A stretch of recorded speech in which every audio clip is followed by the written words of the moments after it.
Macedonian point of view for solving the Macedonian question.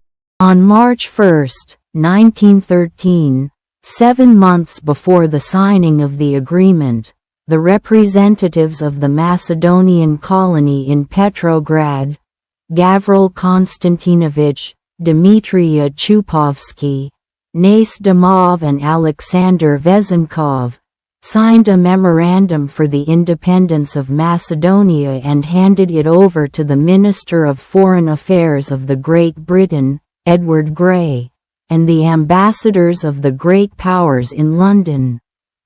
With the memorandum, Dmitrija Chupovsky also produced a color map of Macedonia with all the specifics that argued the uniqueness and reasons for Macedonia's independence.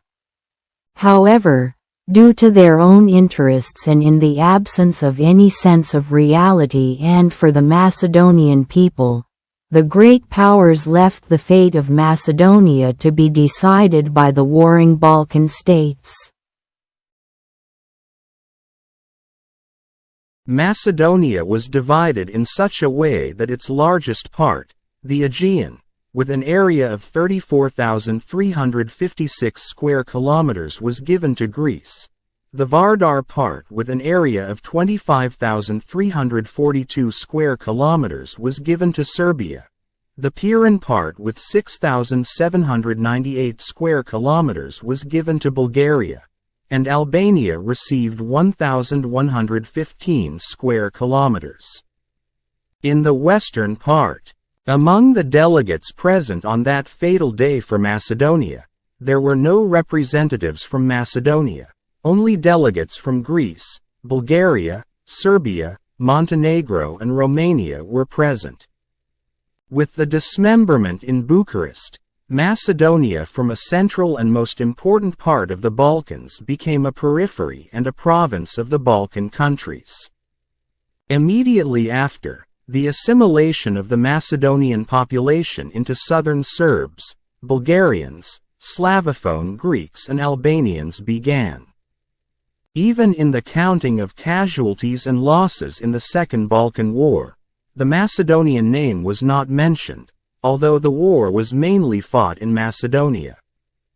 The mentioned facts unequivocally prove that the Balkan Wars were prepared and fought for the division of Turkish possessions in Europe.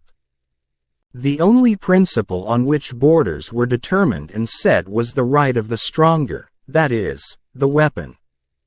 The Bucharest Peace Agreement is the only international agreement that was not signed by all major powers and was largely against their interests. Also, the great powers did not take into account the demands of the Macedonian people, whose representatives, from several associations, especially from Russia and Switzerland, intervened to preserve the identity of the Macedonian people and the unity and integrity of the Macedonian territory.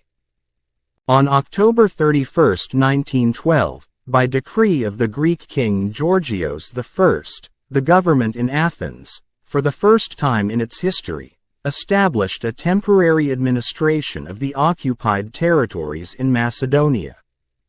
Since then, the government in Athens has started a continuous and systematic process of ethnic cleansing, exodus and genocide against the Macedonians in the Aegean part of Macedonia.